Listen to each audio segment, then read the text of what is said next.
Welcome into Fantasy AI. Moving on. Alright, back in the computer room. Today we're going to look at Fantasy Rule number 3 today. If you haven't seen Fantasy Rule 1 or 2, go back and watch those videos on this channel. But today we're going to go over Fantasy Rule 3. Be flexible. Alright, got to be flexible in your draft. These are the rules for your drafting. Have a good team next year. Want to do good. And also stick around because after we go through the rule, we're going to go to look at Denver's roster today. Who we might have on our fantasy teams from Denver and how they fit in. But let's get into Fantasy Rule number 3. It says be flexible, right? Boy, I wish I was flexible like I used to be. But being flexible in your draft's important, right? So what does that mean? That doesn't mean you don't go in with a plan. Right? Flexible isn't shoot from the hip once you're in the draft, right? No, you have a plan. You have a plan B. You have a plan C worked out ahead of time, right? And if that plan doesn't work out, that's when you become flexible, right? So you go in with your main plan, where it's running back heavy, quarterback heavy, wide receiver heavy, what you're going to take, how much you're going to spend. You might have your plan worked out ahead of time, right?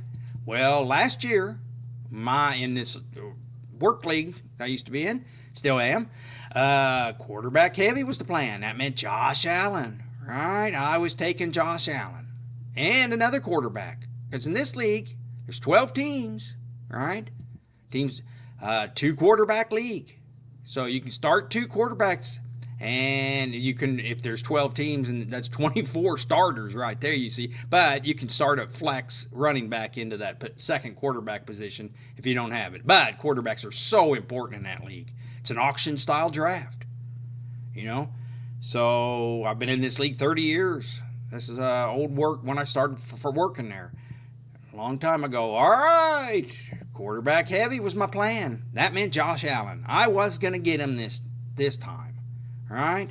Well, the problem in that league is Moose.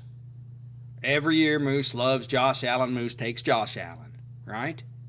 3 years prior, he had taken him. So this year, I said, no matter what, how much I got to spend, Josh Allen's my number 1 target. I'm going to spend it and take it. I ain't going to let Moose push me around or bully me anymore. I'm going to get up there and get him, right? No more Moose overbidding me and taking him, bullying me, right? Well, I didn't get him. Moose just went too high for me. So I ended up with plan B, right? Moose pushed me around again. I took Jalen Hurts and Lamar Jackson, right? I had that already planned, plan B. So you have your extra plans ready. The prices on those were $53 for Josh Allen. I got Hurts a little cheaper at $48, right? And then that still gave me enough money to come back and get Lamar Jackson, and that was my plan. The reason I just couldn't go to the moon on Josh Allen was because my plan was to come back and get Lamar Jackson, and I didn't know if I'd have enough money left. So Moose got Josh Allen again last year, but it didn't pay off. I won the league, right? Anyway, the major plan, you have that going in, but you have the backup A, B, and C, and that's flexible. But hey, those are already predetermined before your draft, right? Your backup plans. So that isn't really the flexibility I'm kind of talking about. Here it is. You can't be rigid. I got to have a certain plan. No, you have that, but those backup plans and alternate routes is already planned in.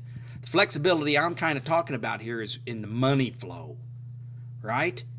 So you got to adjust to how the draft's going, how much the prices are going on certain people, right? You got to be flexible. So I'd spent $48 on Hurts, $39 on Lamar Jackson. That left me $13, right? Left to get the other 4 players. Got to buy 6. Got to spend at least $1 on those players. So that I had $15 budgeted for the remaining 4. Well, I actually had 13, but I was close to the budget. I was kind of on plan, even though I didn't get Josh Allen. And I moved to that. So my plan going in, I went through the previous year's draft and found out that, hey, there's a sweet spot right in there where I can get these 4 wide receivers for about $4, and they're still pretty high wide receivers. So I'm like, yes, I had it all planned out, had planned it all summer that I was going to get. I'd researched all the receivers going in that range, the $4 range. I was going to get me one, right? Well, that's when the problems start. Actually, I ended up taking 4 running backs because the price of all those everybody else in the league, hey, they're working hard too. They saw that sweet spot of wide receivers, so all those wide receivers in that sweet spot started going $5, $6, $7. So that couldn't fit into my plan. And the ones I could get for $4 at the wide receiver, I didn't want. So I switched my plan over, and I took running backs instead. That's the flexibility I'm talking about. You might have a plan, you might plan it all summer, but hey, when you get in that draft, things go. You don't just stick to the plan and get subpar wide receivers at $4. I switched over because the money going into those wide receivers came from these low-rung running backs. So I said, hey, I could make some hay over there. So I'm a little embarrassed to show you who I got here first, but first one I got for $6 is Alexander Mattison. All right, well, it seemed like a good idea at the time, but the rest of them made up for it. I got Alvin Kamara for $4. Now, you remember he was suspended for the first 3 days, or first 3 games, and Fantasy AI is always looking for a bargain. In the other league I had Jonathan Taylor. Remember, he was out first when I bought him in the other league. But anyway, got Alvin Kamara for $4, which worked good because Alexander Mattison was pretty good for the first 4 weeks. Then they started getting... So he was my replacement for Alvin Kamara, right? A lot of times you take people just for those first few weeks. All right, and I got Rashard White for $2 towards the end of that. And I also took James Cook for $1. Well, you can see those all paid off. And I got lucky because I wasn't taking a subpar wide receiver with that money. I switched over because, hey, that left these running backs exposed when they were spending all the money for wide receivers. So the important thing is to be flexible, right? You switch that up if you have to. And who knows what's going to happen this year. But, hey, just the other people in your draft are working hard too. And they're trying to find out any way they can exploit things too. So you have to be flexible and adjust on the fly. That don't mean you don't come in with a plan. Anyway, so fantasy rule number 3 is be flexible. All right? And, here's one more throw in, but I might make it always bring your sheet home. Even if you spill a little natty light in the draft on it. But you bring it home so you know how much you spent and what you always write it down. But hey, we're going to probably do a show on keeping your sheet, how to prepare your sheet, have it ready, but always bring it home so you know what you spent. All right. Gonna move on. That's Fantasy Rule 3. Moving on. All right. Looks like the stars are getting to take the field from the Fantasy AI Data Center. Getting ready for the show. Subscribers look on. Denver's team taking the field. Because we're doing the Denver Fantasy roster today. Going to go over the Denver Fantasy rosters. First up is Jarrett Stidham. All right. Backup quarterback, most likely. Going to find out Broncos split first team reps and OTAs between Nix and Stidham. I like what Chad Jensen of SI.com called him, a career journeyman with 4 NFL starts in his 5th year. All right. So Zach Wilson's also on the team they're going to compete. All right. So you've got Stidham there. You've got a team that had the 26th team offense, 24th in passing last year. You can see they got the 30th hardest schedule. So he's going to be a backup. Probably won't hit the field. Adam Troutman comes in next. The backup tight end. Could start. We'll see. Did not participate because of an abdominal injury in OTAs. Part of a rotation at tight end possibly for Denver with Durich. But they did just give him a 2-year, $7.5 million contract, $5 million guaranteed. So he's going to be part of their plans for the next 2 years. Certainly one. So he could end up being the tight end. But do you really want a tight end on the 30th passing team? Audric Estime comes in as a number 8. Possible third string running back. Could go higher. Let's see here. Denver used a 5th round to take him out of Notre Dame. He has a knee injury that kind of kept him sidelined in OTAs. Peyton said he'd be confident he'd be ready by training camp.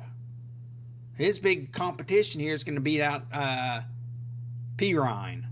If he can beat out Perine for the 3rd spot, well, then he's fantasy relevant on that team, right? So we'll see.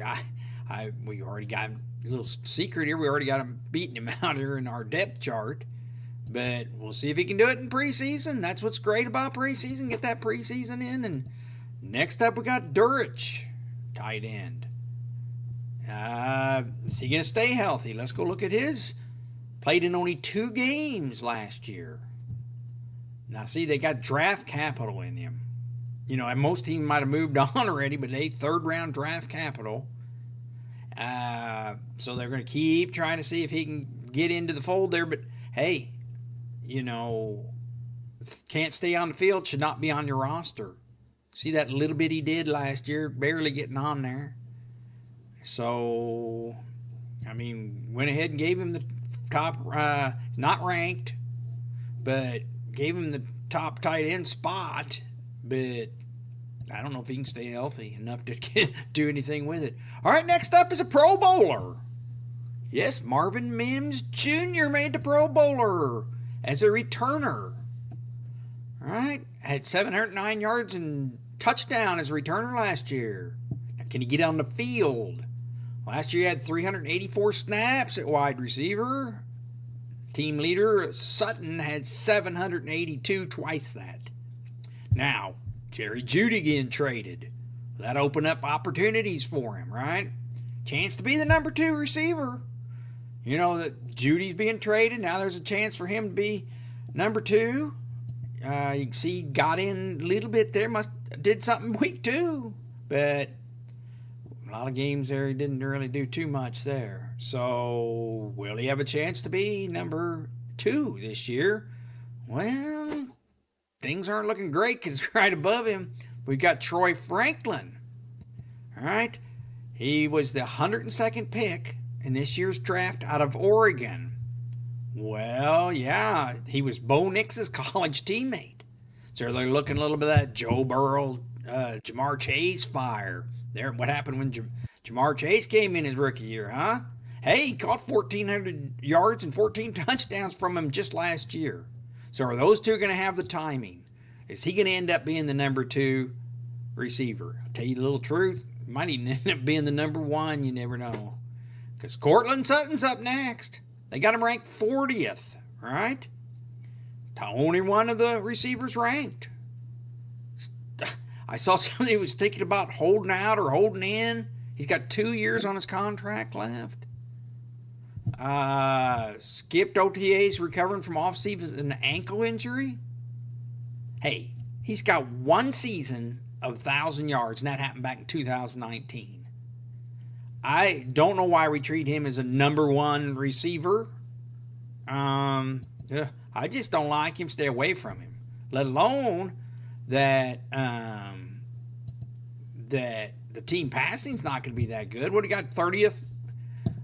Bo Nix here, or they got the 30th passing schedule. The receiving is the 30th schedule. Like I said, they got him ranked 40th. And they do have Troy Franklin down here ranked 54. So, I don't know. I mean, he seems more like a bet than to me. Get him free in a waiver pick, Troy Franklin, than taking Court Sutton. Just stay away. Bo Nix comes up next. We assume that he's going to get the majority of the quarterback play this year, right? So just go ahead and put him ranked 1. There's competition between Zach Wilson and Stidham, but hey, come on. They used the number 12 pick overall. Things start going south for them early, which probably will. He'll be in there, right? Hope they start. I said here, just hope they start him from the beginning. You know you're going to get there. You might as well just get started, right? Like you're going to be building up Jared Stidham. Or you're going to get a rehash out of other guy. No. So, Bo Nix, moving on. Now, here we get some interesting. Got a ranking, fit 43rd running back here. McLaughlin. Looked more explosive than in his rookie season in OTAs. It's looking good. The word is in OTAs. Averaged an impressive 5.4 yards carry last year when he got in there. Coach speak, I don't know anyone's working harder than McLaughlin, right? So, hey, you can see a little what he did last year. Look at that. He may not have got a lot, and you can see there, he had some blow-up games there. He was big on the waiver wire that 4th and 5th week, maybe the 6th, but calm down. But what's important is he was there all year. See, he played, right? Currently got him second on the schedule, or down on the thing here. But you see they got the 3rd running schedule. So, hey, kind of like that running schedule, right? You know, even though the team offense wasn't that good last year, you can see that they're 18th here, right? Rushing. So they ran the ball. And he did finish 47th. They got him ranked 43rd. Easy schedule. So, well, really comes into question is the number 1 on the list is Javonte Williams. Can he keep him off the field? Can Javonte Williams do something on the field? Struggled in the first season back from the major knee injury he had in 2022. Suffered just not career low 3.6 yards per attempt last season. The other running backs are breathing down his neck. Yes, they are. He got to show us he can do something this year, right? Whoops. There he goes. You can see what he did last year. I guess you could say he had a good last game. Came on there a little bit. 8.46. But you saw that. The more killing is the career low 3.6 yards per attempt. He ain't going to stay on the field long doing that, right? And look at those. If you would have had him and hoping, look at that first 6 8 weeks. Just nothing. All right? Just nothing. He come in, he's ranked 30th, right? 3rd schedule.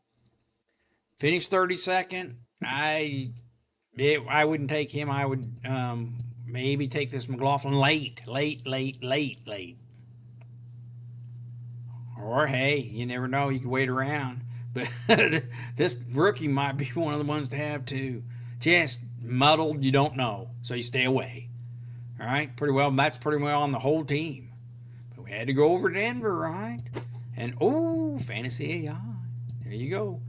All right. If you're liking what you're seeing, please hit that like. Please hit that subscribe button. Do it right now. Don't put it off. Give me that subscribe right now. All right, moving on. This is where I like to fill my shorts. Warning, this is a rapid repeat. I'm going to fill my Fantasy AI with Denver's fantasy roster. Jared Stidham's probably going to be the backup quarterback journeyman. Autumn Troutman, backup tight end, maybe get in there.